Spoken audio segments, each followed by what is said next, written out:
Hey everyone, this is the Love of Cinema podcast. We like to talk movies. If you like to talk movies too, you come to the right place.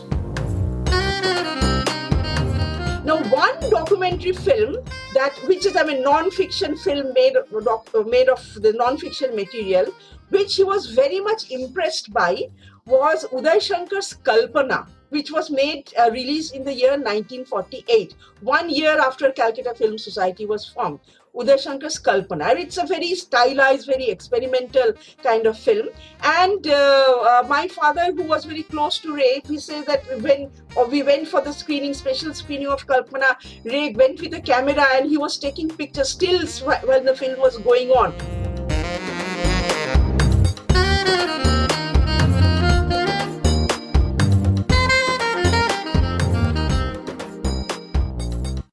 Hey guys, this is Himanshu, and you're listening to the Love of Cinema podcast.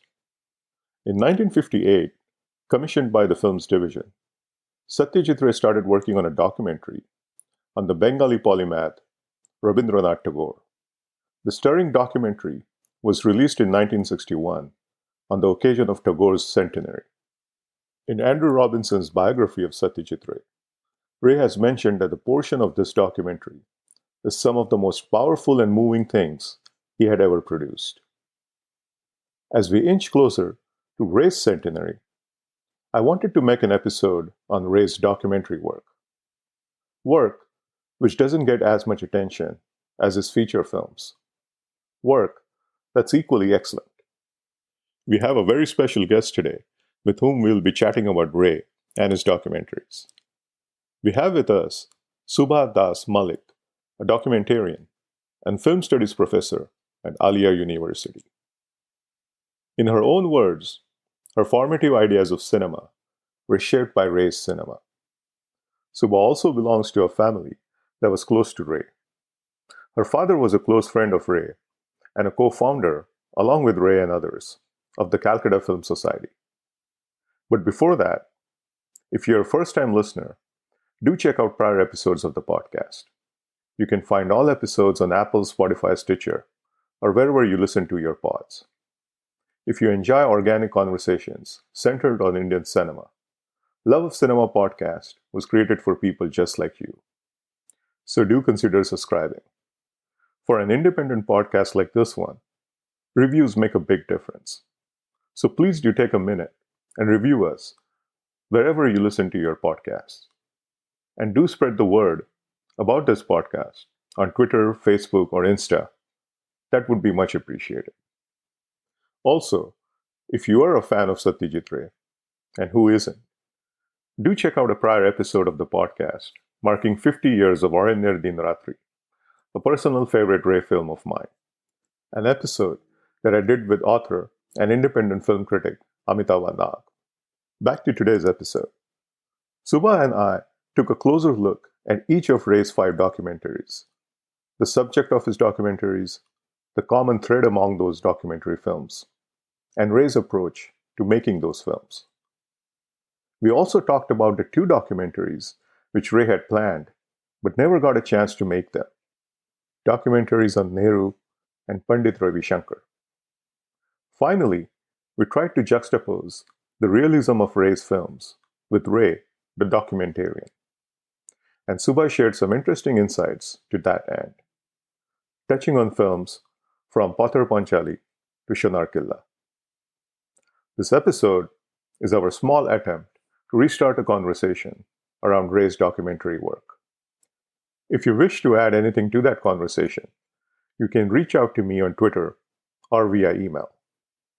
You'll find the email address in the episode notes. Having said that, here's my chat with Subha Das Mollick. Good evening, Subha. How are you? Yeah, good evening. I'm fine. How are you? I'm doing great. Well, First of all, thanks a lot for talking with us today on the podcast. Mm-hmm. And I'm really looking forward to talking about Ray and his documentary work. Okay, but, I too am looking forward to it, interacting with you. Great. And I was thinking, Subha, though, if we start our chat here by talking about what makes a good documentary and who makes a good documentarian before we dive into Ray's work. Okay, fine. So, what makes a good documentary? Now, this in the in course of my teaching, I have often asked my students this question: how do you define a documentary? Okay, and it's not very easy to define a documentary, and particularly in today's day and age, it straddles. It's a very gray area. What kind of film is fiction film and what kind of film is documentary film, etc. But my perception, my own definition of documentary is that documentaries tell stories of real life people caught in real life situation. Means in documentary you see the real people caught in real life situations. So some documentaries can be scripted, but most documentaries are not scripted, and the documentarian has to just wait and see the drama emerging in these real life situations and capture it. So what makes a good documentary is a documentary that delves into the subject, it doesn't deal with the subject in a very superficial way, delves into the subject, and without imposing the documentary, without imposing his or her thinking or personality into the subject matter, can capture the drama in such real life situations. So that would make a very engaging and a very gripping documentary. Now, many a times a documentary filmmaker, of course, has to deal with a lot of archival material. So that is also another quality documentary filmmakers have to develop, that how to cull out the drama out of archival material and maybe juxtapose the archival material with the present contemporary material to make a point in a very dramatic and engaging way. So there are two aspects then. That means one is the real life situation, be in the real life situation, be as unobtrusive as you can, but at the same time be alert and bring out the drama. Don't miss out the dramatic moments, don't miss out the telling moments. And on the other hand, do enough research to get enough archival material, and you should know how to mold that archival material into a narrative, and if necessary juxtapose it with the contemporary material also. So that's the thing. I mean, it's very difficult to say in one sentence what makes a good documentary. Right. If you want me to give some examples, like right now, I have been watching every evening. In fact, I am watching that Netflix documentary called Wild Wild Country, which is about Rajneesh Ashram in Oregon. So there also exactly what I said, so much research they have done to get enough documentary archival footage, and they have also gone and interviewed the people who are still alive, and then the way they have juxtaposed it, and they have brought out the drama, brought out the tension in situation, brought out the conflict. So that is very commendable. So that's what makes a good documentary, a very engaging documentary. And what makes a good documentary maker? What makes a good documentarian? Cliche, to quote a cliche, they say that in a feature film, in a fiction film, the director is God, and in a documentary film, God is director. Which means that you will never know, you can never predict what you will get. Okay, in spite of the best research that you do, and you go and do recce visit, and you know your subjects, etc., but you never know who will say what and what will be really a revealing statement. Okay, so therefore you have to leave a lot to luck. If you are lucky and if you are alert enough, you will get it in your camera. Okay, so therefore a good documentary filmmaker is one person who vibes with the subject, who is sensitive to the subject, who empathizes with the characters, and who is patient. A documentary filmmaker has to be very, very patient for the right moment to be presented to the camera. Okay, sometimes the documentary filmmaker has to tweak a situation, but otherwise, many a times he just has to wait for the right moment to come. So he has to be patient and he has to be alert and know that, okay, this is what will be a clincher in my documentary. This will be the magic moment, and I must record it. So the patience, alertness, being sensitive to the subject, getting immersed into the subject, empathizing with the characters. These are some of the without these, one can't be a good documentary filmmaker. So it's almost like a wildlife photographer or someone who's there's a lot of patience involved, and you're waiting for the Yes. right moment to capture that magical frame. Or Exactly. Yes. Yes. Now, the only difference between wildlife photography is also a documentary. I mean, there are so many very good wildlife documentary films also. But the difference is that in wildlife films, the characters, that is the birds and the insects and elephants and other characters, they do not try to manipulate you. They do not try Right. to say, okay, this is good, this is bad, like that. So the filmmaker himself has to know what is right and go there. And they cannot be directed also. Whereas in a documentary films, what happens many a times, it becomes a kind of power relationship. When you go into a real life situation and say, oh, person with a camera, so we must present our best image. Or they will say, अच्छा से ये लीजिए, देखिए यहाँ इतना कचरा है, ये आपको लेना ही पड़ेगा, ये आपको बोलना पड़ेगा. They think that they will pour out their problems and then the world will know about it and the documentary, because here is somebody with a camera and we must make the best use of the situation. They will try to direct you, iske wahan chaliye, wahan chaliye. So that then it becomes a kind of power relationship, and the documentary filmmaker also has to maintain his or her autonomy in that sense. And if the filmmaker is focused that what he wants, then he will not be swayed easily by the situation. Yeah, so that's the difference between wildlife documentaries and documentaries with human beings. Got it. Let's segue to Satyajit Ray, the documentarian. And before we talk about his documentaries, what can you tell us about Ray's approach to documentary work? And we know a lot, and a lot has been written about and spoken about Ray, the filmmaker, as in making nonfiction. But what can you tell us about Ray as someone who's making documentary films? Okay. See, Ray, as everybody knows, was a self-taught filmmaker. He didn't go to any film school. At that time in India, there was no film school also. So, like many of his contemporaries, he was a self-taught filmmaker.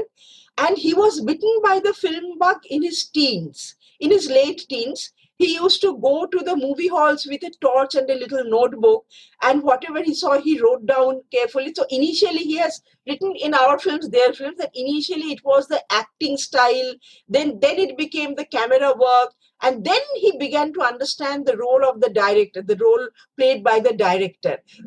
When he matured a little, he began to understand that. And eventually, when for his higher studies, he went off to Shantiniketan, he lamented, this is also there in our films, their films, that while I was languishing in Shantiniketan, Citizen Kane came and went. So he lamented that he couldn't watch Citizen Kane in the movie hall when he was there in Shantiniketan. So when he was watching these films, and he has openly said that he was totally, he became a fan of these Hollywood films and the Hollywood filmmakers. He was not so impressed with the British films because he found them too stiff. So it was Hollywood. So he has actually, in his formative years, we can say he has been nurtured by Hollywood. And he has said that openly.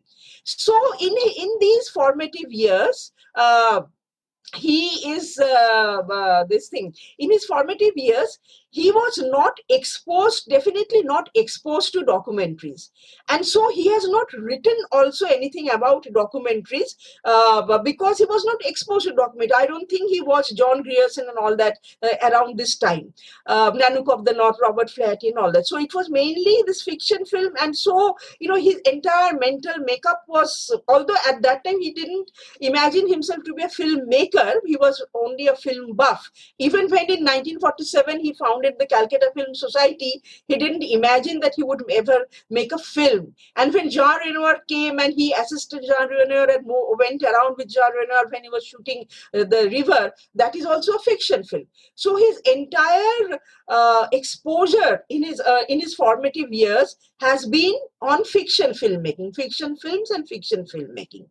Now, one documentary film which is non-fiction film made of the non-fiction material, which he was very much impressed by, was Uday Shankar's Kalpana, which was released in the year 1948, 1 year after Calcutta Film Society was formed. Uday Shankar's Kalpana. It's a very stylized, very experimental kind of film. And my father, who was very close to Ray, he said that when we went for the special screening of Kalpana, Ray went with a camera and he was taking pictures stills while the film was going on. He was so much impressed with the cinematography and the style of rendering the dances on the screen, etc., etc. Okay, so that is one instance in his early years.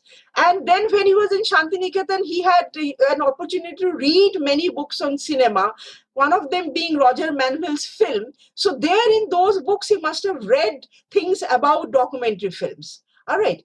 Now, it's an irony that a person who was totally grew up watching and observing fiction films being made, and he hardly gave a thought to documentary films. So after he made his first film, Pather Panchali, it's an irony that Robert Flaherty's wife, Frances Flaherty, she watched the film and she thought the film to be a documentary.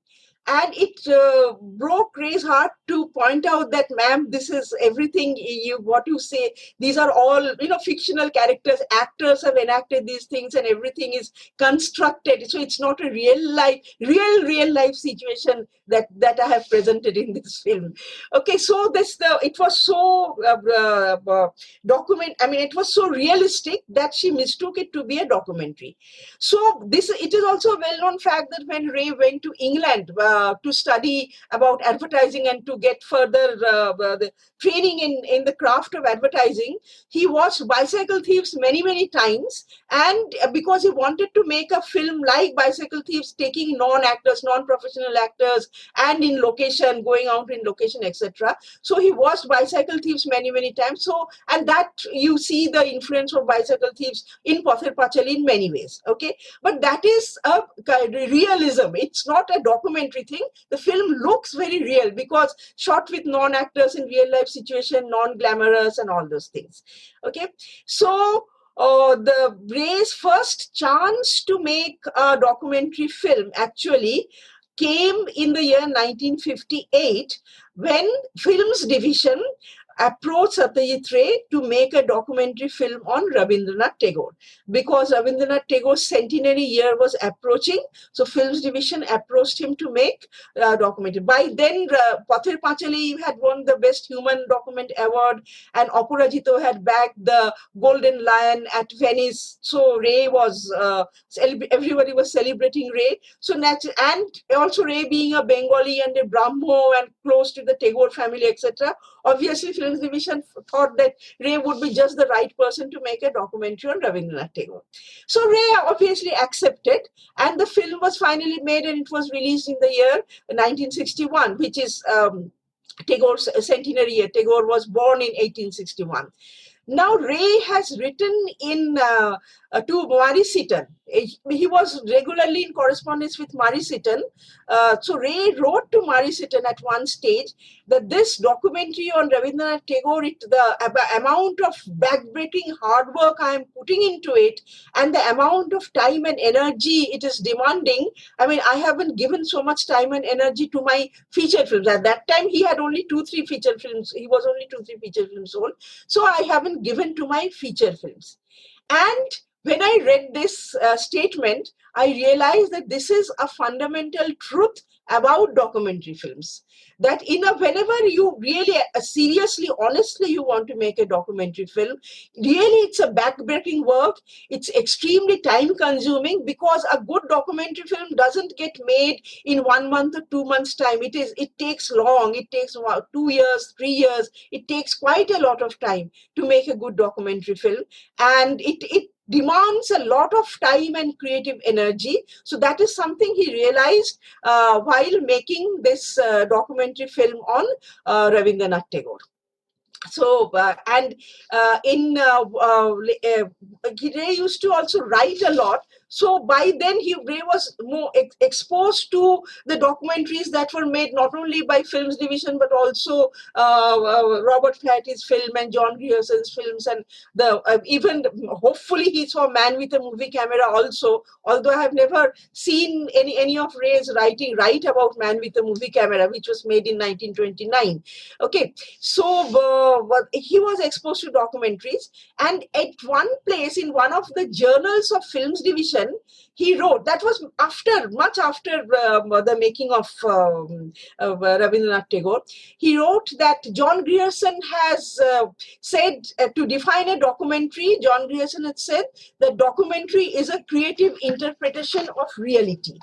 And I feel that this definition of documentary is rather misleading. I feel that it is rather misleading, because if you actually coming to think of it, even a fairy tale is a creative interpretation of reality. Even the fairy tale characters, to read out exactly what Ray wrote here, even fables and myths and fairy tales have their roots in reality. Krishna, Ravana, Aladdin, Cinderella, Jack the giant killer have all their prototypes in real life. Therefore, in a sense, fables and myths are also creative interpretations of reality. In fact, all artists in all branches of non-abstract art are engaged in the same pursuit that Grierson has assigned exclusively to the maker of documentary films. And then he goes on to give the example of Battleship Potemkin, that how that is also a creative interpretation of reality. So this was Ray's thoughts. After making the documentary, his thoughts on documentaries were slowly maturing, and he was here and there, he was writing something about his ideas of documentaries. We'll talk about Rabindranath Tagore, the documentary, in much more detail afterward. But Okay. before we start talking about each of his documentaries, I wanted to ask you that he made 5 documentaries, right? He made Rabindranath Tagore, he made Inner Eye on Right. Binode Behari Mukherjee. Bala, he made Sikkim Bala. and his father, yeah. Correct. And one on Sukumar Ray. Yes. Do you see any kind of a common thread between the subjects that he chose to put in his documentaries? And why do you think he chose these 5? Yeah. So actually, all these films that he made, he was commissioned to do. So Rabindranath Tagore, Inner Eye, Bala, all these films, yes. Bala he wanted to do because he had seen Balasaraswati dancing, and he was so impressed, he really wanted to make a film on that, because he thought that visually it's going to be very evocative. So he wanted to do that film, and of course, Films Division came forward, but that interest came from his side. But otherwise, Rabindranath Tagore, Inner Eye, even the film on his father, Sukumar Ray, these were all commissioned by, most of them by 3 by Films Division. Inner Eye, Sukumar Ray was commissioned by Calcutta Doordarshan, that's a Bengali film, and Sikkim was commissioned by, of course, the king of Sikkim, the then king of Sikkim. So they were all commissioned films. But out of this, he himself actually wanted to make Bala, and he got to make Bala. Okay.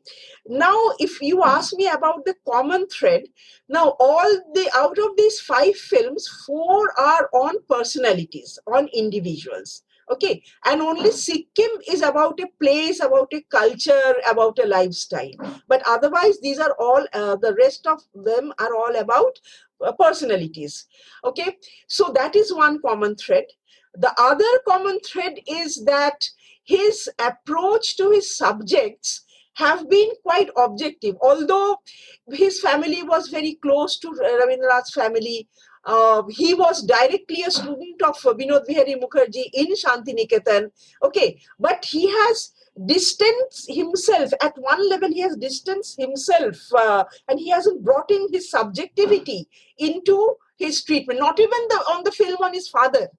Even at the film on his father also, he hasn't brought himself so much. He hasn't foregrounded himself as a filmmaker so much. Okay, Yes, so he has withdrawn. that does stand out. You're right. Yeah. Yeah. Okay. So that is the second thing.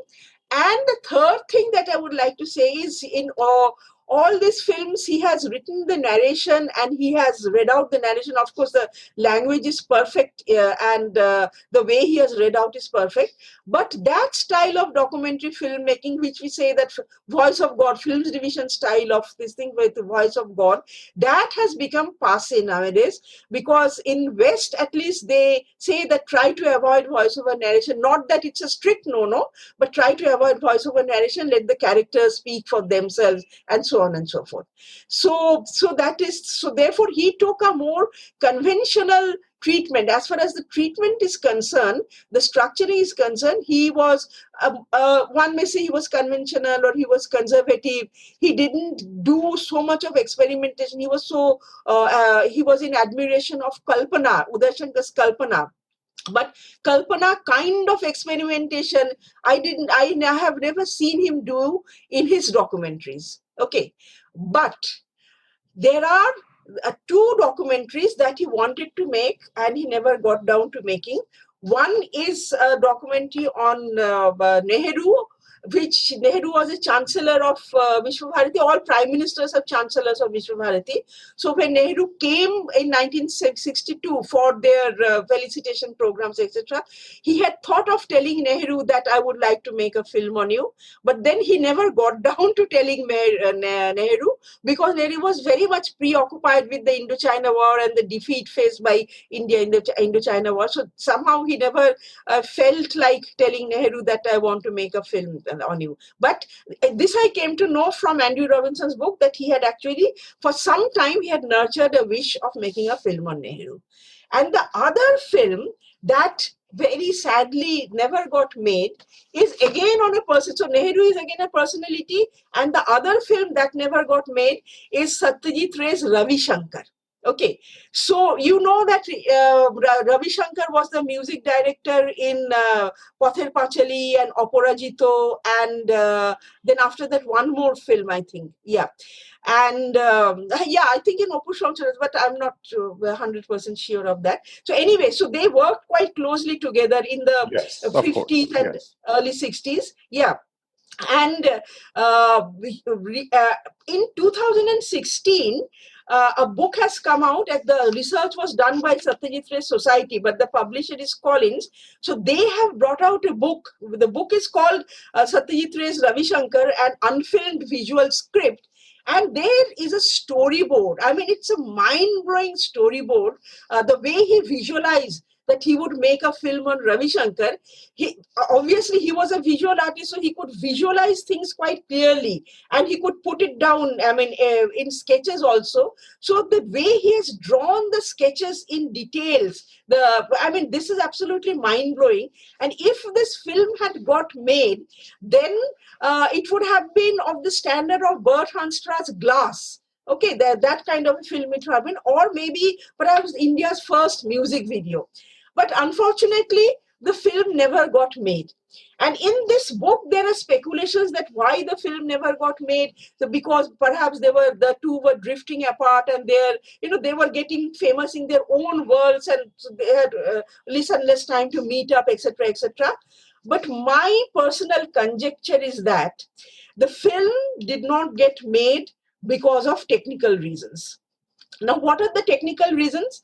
Now, the way Satyajit Ray visualized the whole thing, okay, it would have, in order to give, actualize his vision, it would have to be Ravi Shankar performing and the recording would have to be in at least a 5-camera setup, which is very common these days. Okay, particularly in television studios, etc., it's quite common.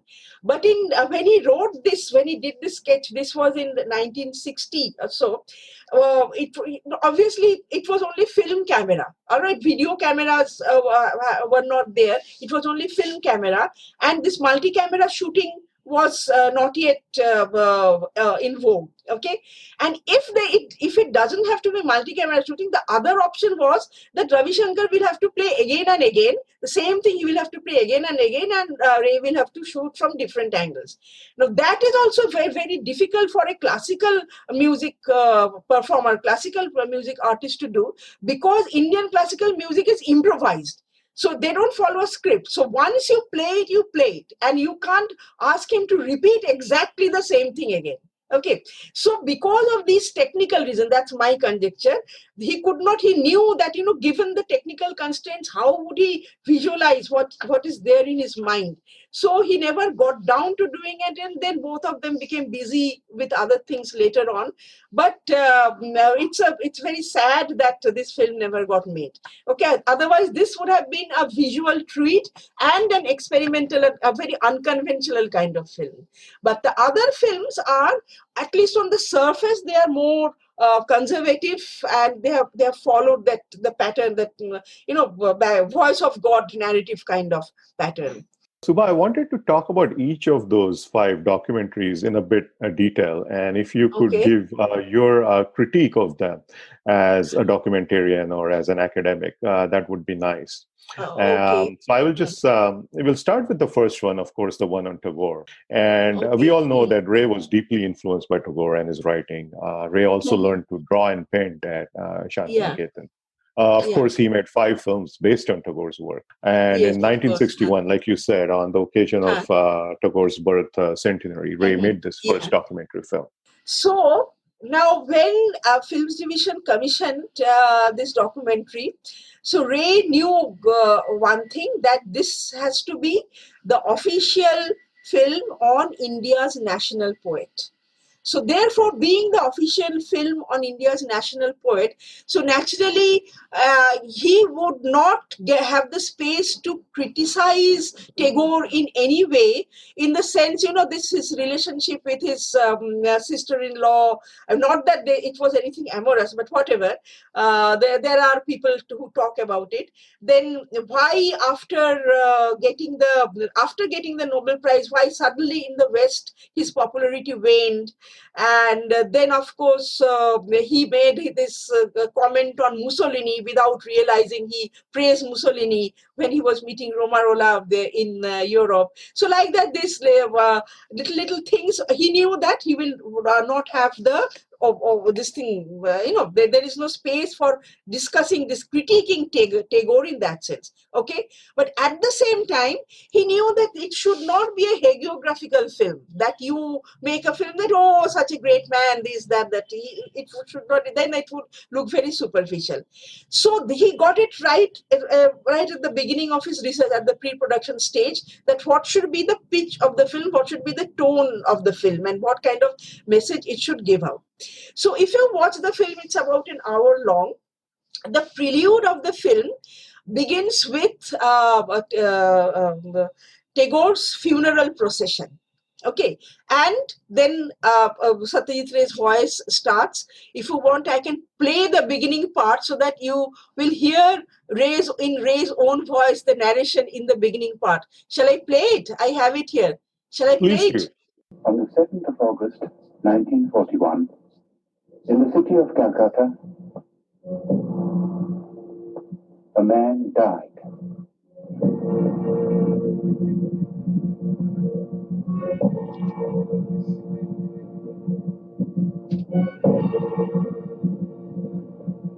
His mortal remains perished, but he left behind him a heritage which no fire could consume.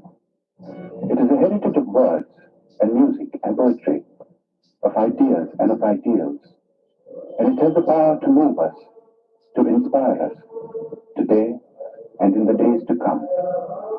We, who owe him so much, salute his memory.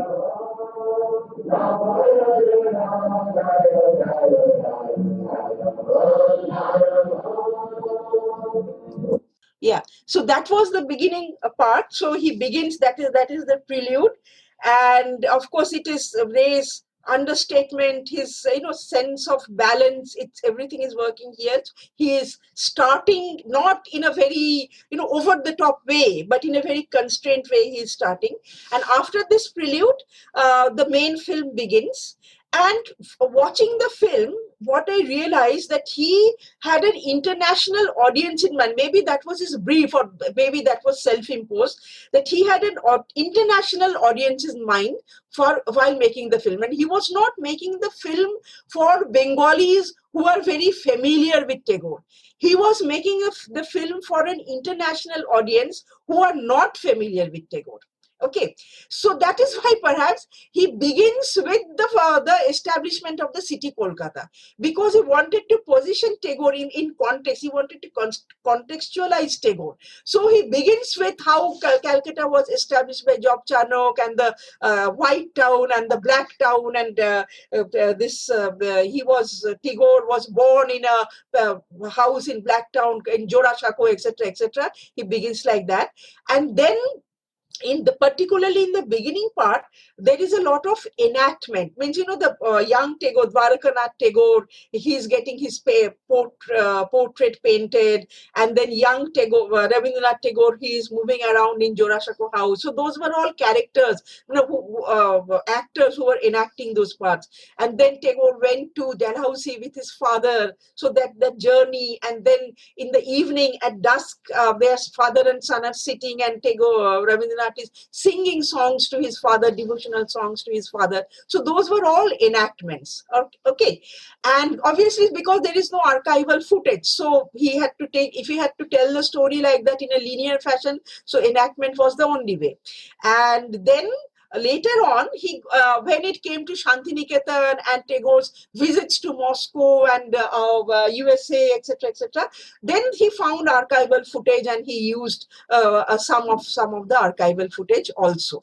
But what he has included, it's a very linear thing. As I said, it begins with the establishment of the city Calcutta, and then Dwarakanath Tagore, and why Dwarakanath, what was Dwarakanath Tagore, what he meant to the Bengali society, Calcutta society at that time. So like that he begins, and so the film progresses linearly. And then of course the 1913 Nobel Prize coming, then 1919 he relinquishes his Sir title because of the Jallianwala Bagh massacre. In between the 1900, when was Shantiniketan established?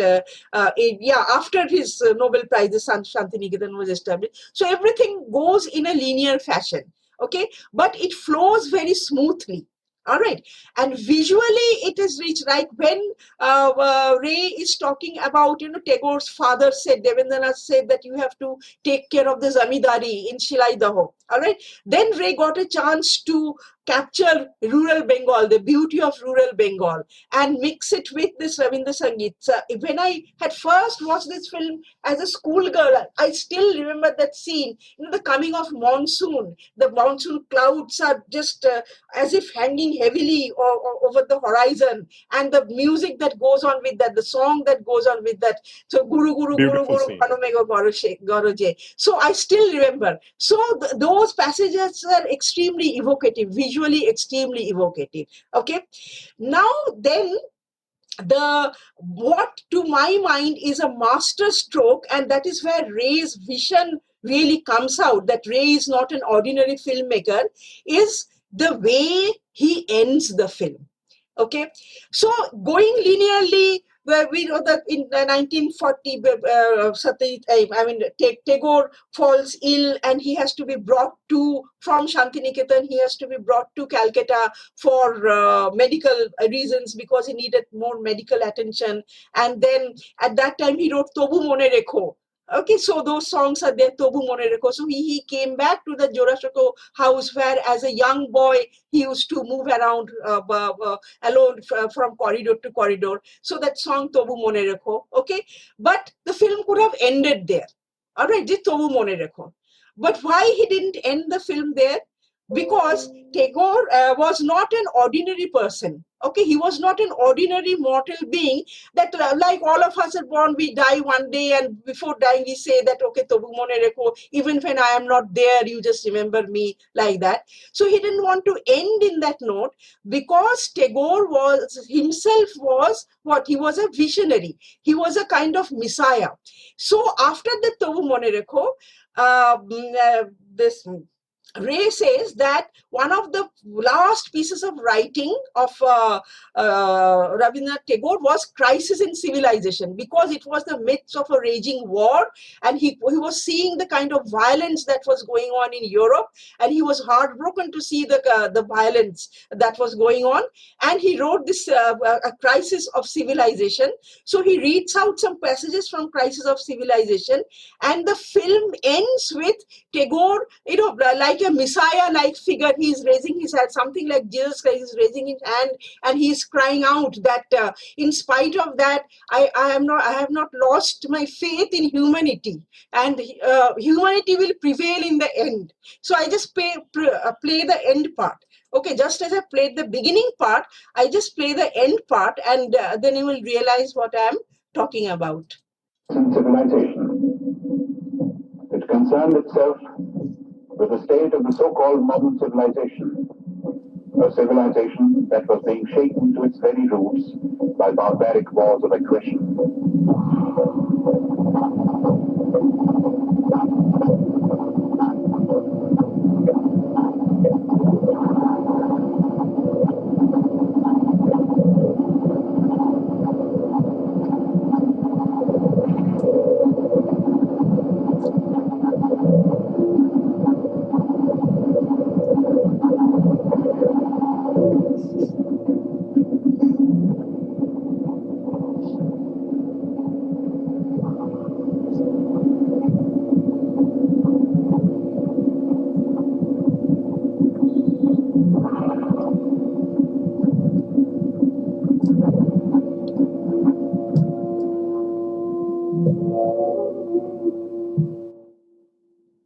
In the course of this message, Rabindranath said, "I had at one time believed that the springs of civilization would issue out of the heart of Europe.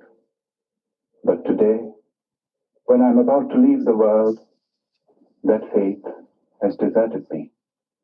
I look around and see the crumbling ruins of a proud civilization strewn like a vast heap of futility.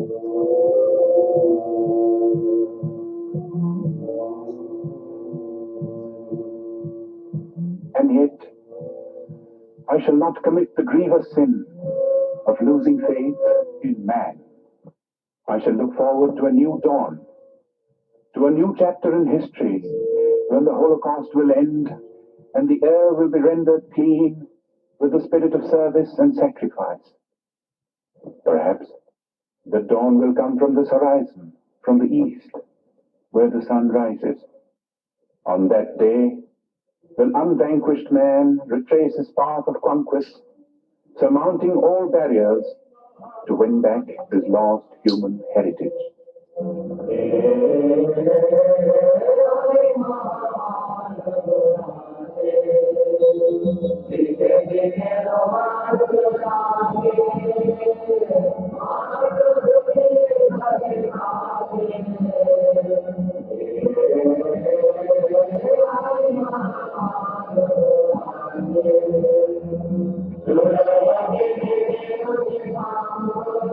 Okay, so this is almost the end of the film. Okay, so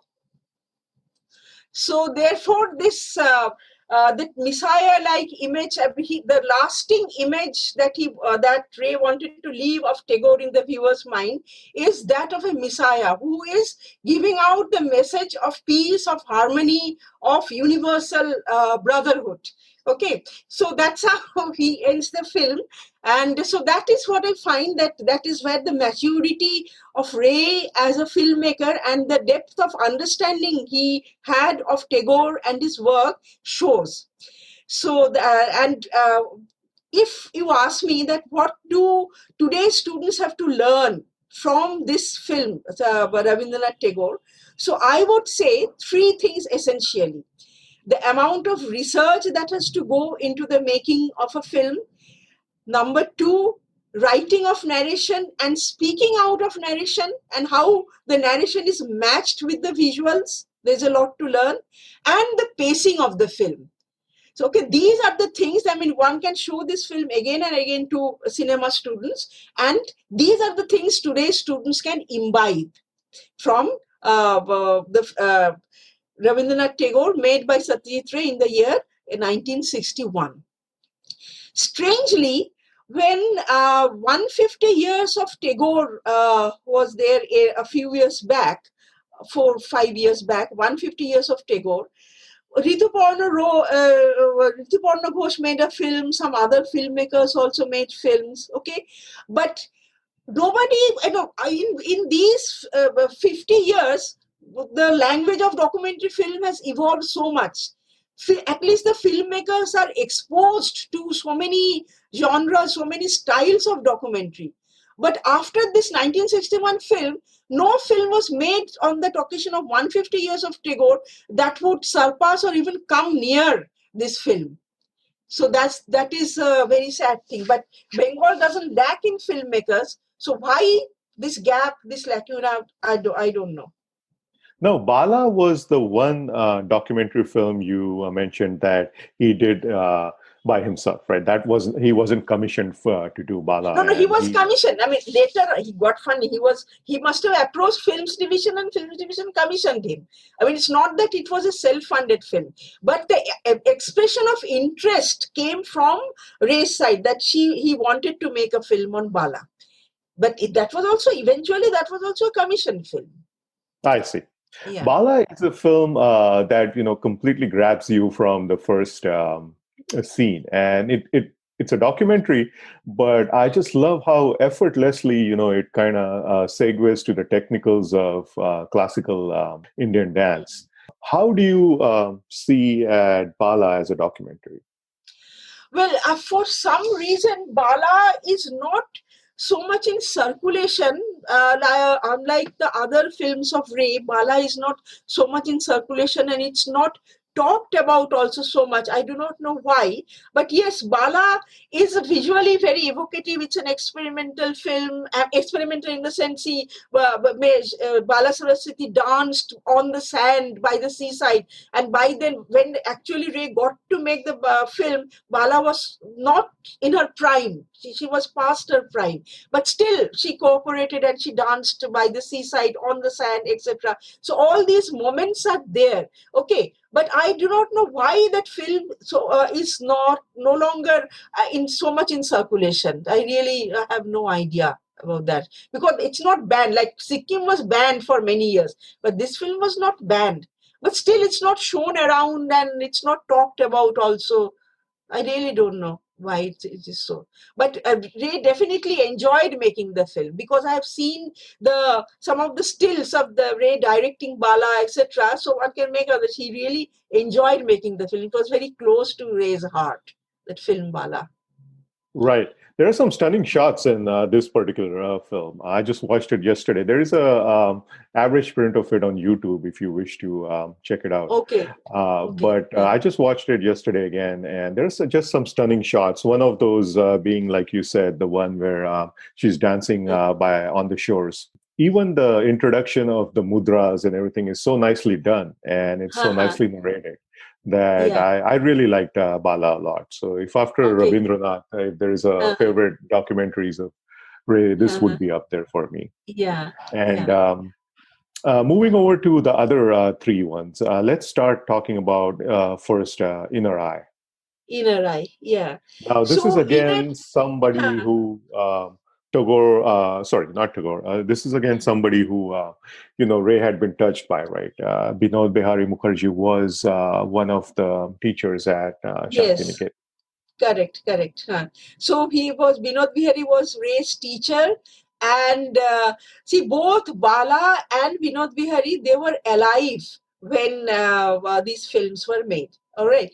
So, but Ray has said categorically that he could have done this cinema verite method, like, observing in their everyday life, everyday chores, how they lead their everyday life, just the fly on the wall camera that way. But he deliberately didn't do that because he felt that the things might become boring and nothing substantial might will emerge out of it. Okay, so that is why he directed these both of them to do certain things. Like Binode Behari, even though he was a blind artist, he had hours of interview about Binode Behari's experience of blindness, hours and hours of interview. So that he wanted to, Ray wanted to understand what it means to be a blind person. And the way Binode Behari described his experience of blindness, so that Ray tried to capture that. All right. So for that, maybe Ray directed these characters, just as he directed Bala to say, dance on the sand. So similarly, he directed Binode Behari to do certain things, okay, to arrange the murals, etc., etc., so that he could capture the way he is feeling the hands. Instead of seeing, he's feeling the shapes with his hands and all these things. Okay, and so this is a short film, about I think 18 minutes or 22 minutes long film. And the best part of the film is the most evocative part of the film is that when Binode Behari actually goes blind after the operation. Initially, he was born with very poor eyesight, but then after the operation, something went wrong in the operation and he became completely blind. So that the transition that he does there, then with black goggles and a small his profile, Binode Behari's profile, light falling on the goggles, and that's out of focus, and when it comes to focus, we see that Binode Behari is wearing that blind man's goggles. And then it was Binode Behari actually became very, very creative even in his blind stage, and he went on drawing. So that looks absolutely magical, that how a blind man can make these sketches. So that looks magical. And then, of course, that whole thing culminates into these three lines, which are written here, about the state of blindness. That blindness is a new feeling, a new experience, a new state of being. This is Binode Behari's own words, which come as text in the film at the end. And the spectator is left with that stunned. Spectator is actually absolutely stunned because it looks magical. So that is the magic moment in the film, Binode Behari. So for that, just for getting that experience of that, one can actually watch the film again and again. So that's what. And only in one place Binode Behari speaks, when he was doing that fresco on Hindi Bhavan, how he visualized, Binode Behari visualized the fresco on Hindi Bhavan. So only at that point Binode Behari speaks. You hear Binode Behari's voice. Otherwise it is Ray's narration, Ray's commentary. But the last part is of course silent, because the visuals say everything. So that's about this Inner Eye. So it's a much smaller film, and it is quite a gem of a film that way. Sikkim was made in 1971, at a time when Sikkim was still an independent nation. The king and queen, the American lady, what Hope, what's her name? Whatever, that is the queen, she was not very happy that too much of poverty in Sikkim and contrast between lavish lifestyle and poor person's lifestyle was shown, etc., etc. So they wanted to make some changes. So Ray obliged, he made some changes, but he didn't make all the changes. So they were not very happy. And then eventually Sikkim was taken over by India, and the king and the queen had to go leave. So they went with the film cans, and then for many years nobody had heard what happened to the films. And later on, of course, the film was retrieved. So, but India government banned after Sikkim was taken over by India, when Sikkim became a part of Indian nation. After that, Sikkim was banned by the government of India. Now, why it was banned, I do not know. I do not know why it was banned after it. And then after many, many years, then eventually the ban was lifted. And when there was a public screening at Nandan and during one film festival a few years back. So that way. And then the DVDs were made and they were sold. So I also bought a DVD at that time. So for many years, the ban was there. I see. And in terms of popularity, digress here, but in terms of popularity, would you say Sikkim is probably the most popular Ray documentary? See, people have not many people have yet seen Sikkim. Okay, Oh, okay. because when Sikkim was publicly screened at the Calcutta Film Festival a few years back, which year exactly I have to recall, there was a long serpentine queue. Obviously, everybody was curious to watch Sikkim. There was a long serpentine queue, and then the hall got full, and then people had to wait. I mean, they didn't even arrange a second screening of Sikkim. There was a lot of requests. They didn't arrange a second screening of Sikkim. And then when the DVD was released, like I also bought a DVD. So I do not know how many people eventually bought the DVD and watched. But now, of course, it is there on YouTube. I saw it. It is there on YouTube, and they can people can watch. So, but because of the so many years of ban, so I do not know how many people have eventually watched Sikkim. I really do not know that. So I don't think one can say that it is the most popular film. No, because for so many years it was banned. So I don't think one can say that is the most popular film.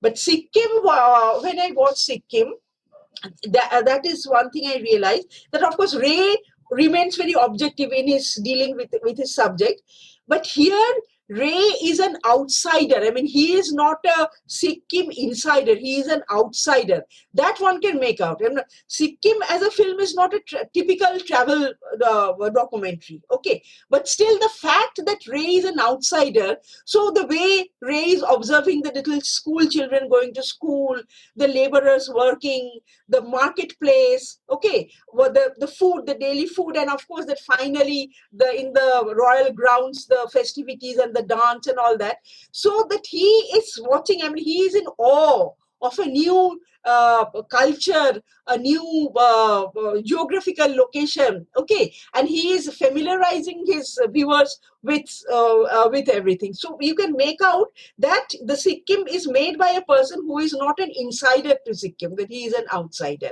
and he has downplayed the role of the king and the queen. I mean, he hasn't shown too much of the royalty. Okay, they're always from a distance. They're coming to school functions. They're giving out awards, etc., like that. He hasn't shown too much of the royalty. Okay, he hasn't shown the opulence and the lavishness and all those things. He has focused more on the common people. But visually, of course, it's very, very evocative, and he has captured the spirit of Sikkim very nicely. So there is no doubt about it.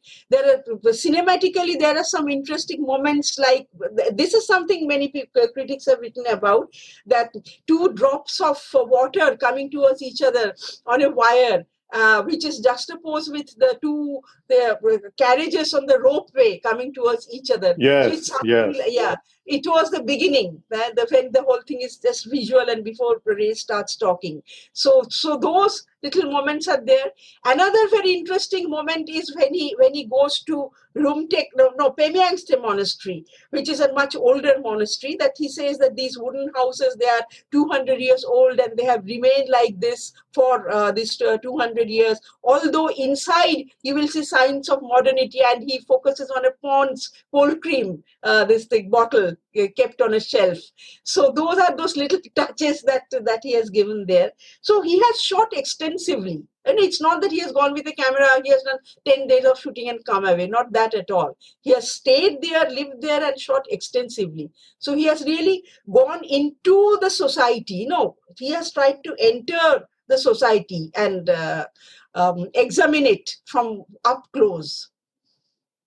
So that's about Sikkim. Ray's last documentary was on his father, Sukumar Ray. And Yes. obviously, this is going to be probably his most personal documentary. So this is the only documentary made in Bengali. All the other documentaries are English. This is the only documentary made in Bengali. And here, this was made on the occasion of Sukumar Ray's centenary year, 1987. It was made in the year 1987, commissioned by Calcutta Doordarshan. So here, the narration is given by Soumitra Chatterjee. And Soumitra Chatterjee also has acted briefly as Ram. So there are two enactments here. One is Lokhone Shoktishal and the other is the Hojobororo. So two enactments. So the Hojobororo enactment is very nice because the whole thing is in silhouette. So that, that surreal, that magic real kind of this thing has come out. Lokhone Shoktishal is okay, the words are very funny. So, but I feel that it could have been a little more comic. So regarding this Sukumar Ray documentary, when I watched it, I came to know a lot. I didn't know so much about Sukumar Ray's life. He died at the age of 33, so he didn't live very long. But I didn't know so much Sukumar Ray and his father Upendra Kishore Ray. So I came to know a lot. But while watching the film, I have been feeling that he could have made it funnier. After all, Sukumar Ray is famous for his sense of humor and his nonsense poetry and all that. Okay, so but the overall tone of the film is a little serious, even though there are these funny images and this Hojobororo acting, which is quite funny, etc. But the overall tone is a little serious. I was continuously feeling that he should have made it funny. Even the voiceover narration also, he should have written in a style the way he made this children's films. So in that same style, he should have written that voiceover narration to make it. He should have made the whole thing, packaged the whole thing in a more funny way. But the overall tone is a little serious, which doesn't befit Sukumar Ray, who was the greatest this nonsense poet of Bengal. Interesting. And finally, Subha, how do you, as a documentarian, view Ray's documentaries as a subset of his body of work? Because we're talking about a master filmmaker, who's world-renowned and one of the very best that we have ever seen. He only did 5 documentaries. So where does his documentary work fall? Yeah. So Ray actually did many things in his life, and he also made documentary films. Okay, like he made films, he made songs, he composed music, he drew, he sketched, he made posters. Okay, he made some brilliant illustrations. Yes. Yeah, so he was a very prolific. His output was prolific, and in many ways, in many directions, in many fields. So and documentary is one of them. All right, so it's like that. And interestingly, what I see is that he always said that my forte is making fiction films. I am the director and I like to have control over my character, over my situation. So I don't like to leave things to God. Okay. So he sometimes said that. So he said that his forte is fiction film, where he could control the situation and he could get things done the way he visualized. Okay. Instead of leaving things to chance. Okay. But thing is that in many of his films, you see these documentary moments, starting from Pather Panchali. In Pather Panchali, that when the rain starts and the raindrops fall on the lotus leaves, etc., it falls on the bald pate of that man who is sitting by the pond. So that is a little documentary thing, because he waited for the rain to come, and when the rain came, he just went out with the camera and he took the shots. So that was a documentary, an unrehearsed, controlled moment, so to say. Okay, so that was there. Similarly, in Aparajita, in his next film, the way he has captured the ghats of Varanasi, or even the Durga Bari, when the monkeys, they jump from one bell to another and the bells are pealing like that. Obviously, he couldn't direct the monkeys. There was no way he could direct the monkeys. Okay, so that's like a little wildlife film in an otherwise fictional film. And then, of course, the Varanasi Ghats, a lot of it is documentary, uncontrolled, unplanned kind of footage, okay, which he has taken. So this documentary, the real life situations have poured into many of his films. In Kanchenjunga, which he made many years before making Sikkim. Okay, so they're also walking along the streets, and that little boy who is given the chocolate and who is singing the song in his mother tongue, the way Kanchenjunga ends, and then the whole entire Kanchenjunga range is visible at the end of the film, and none of the characters are there to enjoy that.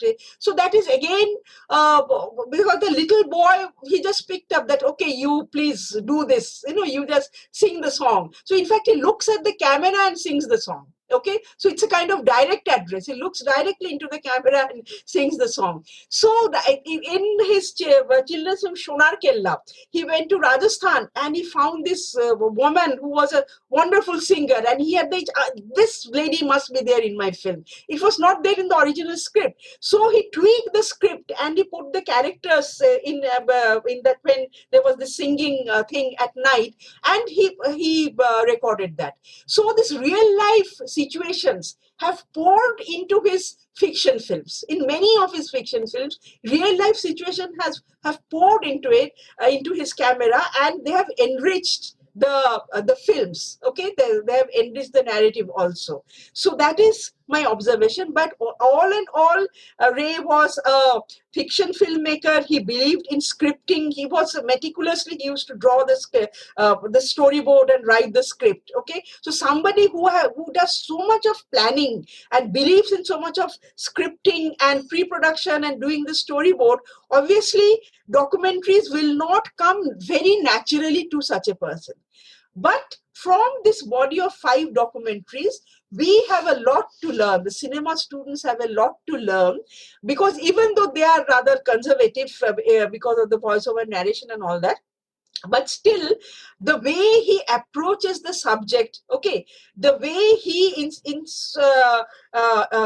his personal thoughts are not directly flowing into it, but still he gets the essence of his subjects. Okay, he spends long enough time with the subjects to get the essence of his subject, and then the way he structures the film so that there is a nice flow and the ideas flow from one to the other without confusing the viewer. So that way, one can watch his documentary films again and again, and cinema students have a lot to learn, okay, in the structuring of the documentary. If they go for writing narration, then of course all his documentaries are textbooks of narration writing and matching narration to visuals, etc.